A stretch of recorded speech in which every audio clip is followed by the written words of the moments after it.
platform and to try the global harmonization, that still remains a challenge.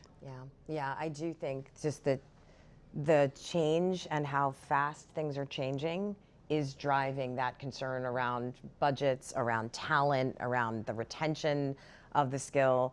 You mentioned universities, so at BNY, through our AI hub, we take scale very seriously. If you think about who we are, and I mentioned the 50 trillion in assets. But we also have established relationships with Carnegie Mellon, with MIT, to ensure that we're bringing that talent on board, really right out of school, which is something that's very important to us. So along with educating our folks on our certification programs, but we're also recruiting talent, kind of emerging talent. The other thing we've done, we were a founding member of Project Veritas through the Monetary Authority of Singapore, right? So that we've kind of got involved very, very early in the commitment to FEAT, fair, ethical, accurate, and transparent, sort of that methodology around AI. So this commitment to scale, and then our commitment to embracing talent and developing it, I think will remain top of mind for us. I mean, I guess that, for both the supervised and the supervisors, for me, I'm like, how do you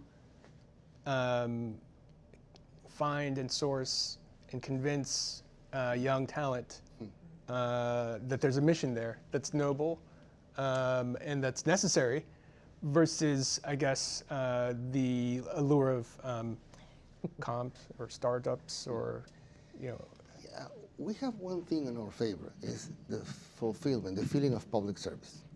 Of course, it's difficult to retain people, but very often we have people that feel that they feel compromised with what they're doing. And so they can find this compensation and for the public good. Yeah, I hope so, yeah. Yeah, I think for us, there's a sense of community as you work on things that are new and you work on things that are hard, right? So it drives this building of community in a profound way, because it's a unified mission of, hey, we've got these challenges to solve, whether it's the data and how to make sense of it and get insights out of it, whether it's the tech stack and solving for that. So from that perspective, I do think we can get talent excited. We're a financial institution, a 240-year-old one, but get them excited about that. The other thing I like to mention to folks is there's always, we're not a retail institution, as you know, but there's always a consumer or a human like on the other end of what we're doing.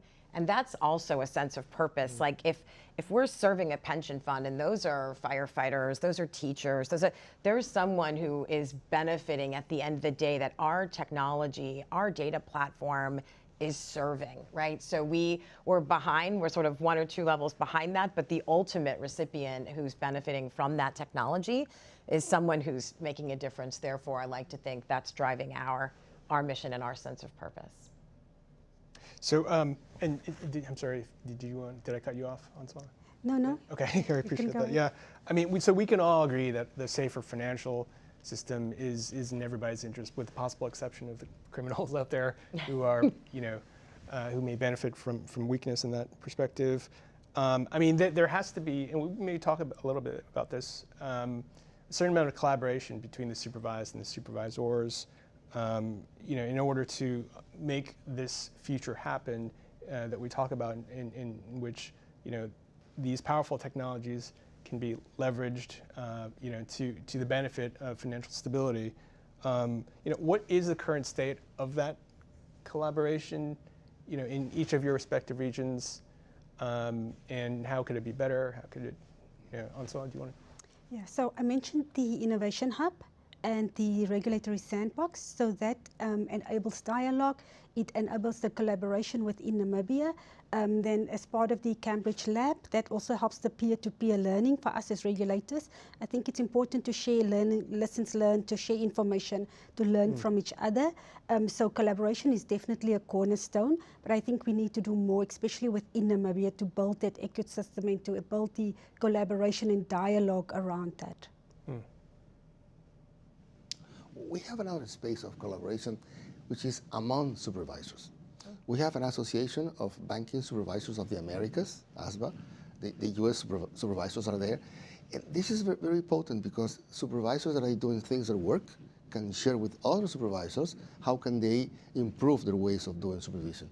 I think this is, for many small jurisdictions, it's not that easy to start a program from scratch. So this is when they get, let's say, support from bigger jurisdictions. Yeah. One of the things that was talked about earlier was technology and emerging markets versus more established developed markets. And in developed markets, sure, there's perhaps a lot of funding and advancement, and however, the flip side of that is there's a lot of tech debt. There's a lot of legacy tech stacks and older tech that you almost have to overcome. And so it's interesting to see the difference with emerging markets who might just not be encumbered by an old tech stack, that they can go straight to the latest technology. And I think you asked the question on collaboration, you got to be able to collaborate on all of those fronts, like the complex mainframe, older tech debt, and then the latest, newest. I mean, I think that was really an interesting conversation earlier today. Yeah, and before I attempt to land the plane of this conversation, I mean, is there anything out there that you would like to jump in on in terms of things that you're most passionate about, things that you think should be discussed in terms of subtech, regtech?